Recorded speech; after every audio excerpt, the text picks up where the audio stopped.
सारे भरा बैठे हैं अग सेकन डे आ ते एक शेर याद आ गया अग वेख के।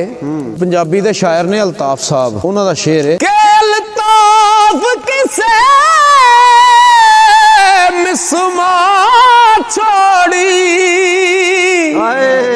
ओ किसे बाल के अपनी अग सेकी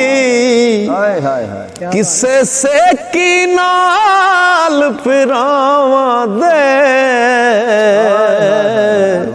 किसे बह के आप अलग सेकी ओ किसे हादे से जट दिखया किसे बाल के अपनी पग सेकी कोई अपने जोगी ना बाल सकया ओ किसे जुबाली सारे जग सेकी।